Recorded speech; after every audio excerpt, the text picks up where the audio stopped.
Assalamualaikum warahmatullahi wabarakatuh. Shalom, Om Swastiastu, salam kebajikan, nama budaya. Perkenalkan, nama saya Aisyah Rara Maharani dari kelas Manajemen 22DX.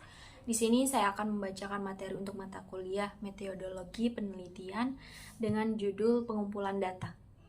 Tujuan pembelajarannya yaitu memahami teknik observasi, memahami teknik wawancara, memahami teknik eksperimen, memahami teknik survei.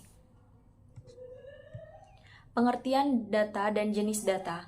Menurut Kuncoro 2013, data merupakan sekumpulan informasi. Dalam pengertian bisnis, data adalah sekumpulan informasi yang diperlukan untuk pengambilan keputusan. Dari sisi pengumpulan data, data dipisahkan berdasarkan sumber data tersebut diperoleh, yaitu 1. Data primer. Dari sumber data primer yang merupakan pemberi informasi pertama. Yang kedua, data sekunder. Diperoleh dari sumber data sekunder yang merupakan orang atau lembaga yang telah mengumpulkan data. Jenis data. A. Data kuantitatif vs data kualitatif. Data kuantitatif adalah data yang diukur dalam suatu skala numerik angka. Dapat dibedakan menjadi dua, yaitu data interval, yaitu data yang diukur dengan jarak di antara dua titik pada skala yang sudah diketahui. Data rasio, yaitu data yang diukur dengan suatu proporsi. Data kualitatif merupakan data yang tidak dapat diukur dalam skala numerik. Namun karena dalam statistik, semua data harus dalam bentuk angka. Maka data kualitatif umumnya dikuantitifkan agar dapat diproses oleh Data kualitatif. Data kualitatif umumnya digolongkan menjadi dua. Yang pertama, data nominal, yaitu data yang dinyatakan dalam bentuk kategori.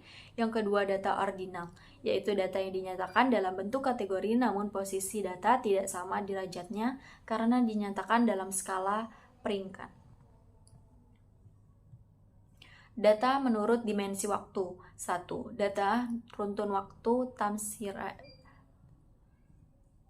yaitu data secara kronologis disusun menurut waktu pada suatu variabel tertentu.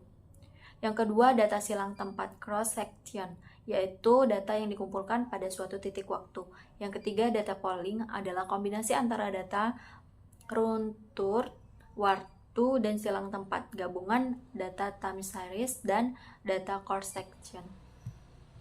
Data menurut sumbernya. Yang pertama, data internal berasal dari dalam organisasi tersebut atau eksternal berasal dari luar organisasi. Yang kedua, data primer atau data sekunder. Teknik pengumpulan data dan sumber datanya. Menurut Jogianto 2008, beberapa teknik pengambilan sampel dapat berupa sebagai berikut.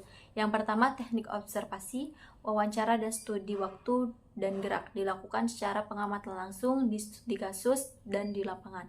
Yang kedua, teknik eksperimen dan simulasi dilakukan secara pengamatan langsung untuk mendapatkan dan laboratorium. Yang ketiga, teknik survei dilakukan untuk mendapatkan data opini individu. Yang keempat, teknik DLP dilakukan untuk mendapatkan data opini grup. Yang kelima, teknik analisis isi konteks analisis dilakukan untuk mendapatkan data arsip primer. Yang keenam, teknik pengambilan basis data dilakukan untuk mendapatkan data arsip sekunder. Yang ketujuh, teknik model matematik dilakukan secara analitikal untuk mendapatkan data logic preset. Mungkin itu saja yang dapat saya sampaikan. Saya ucapkan terima kasih. Wassalamualaikum warahmatullahi wabarakatuh.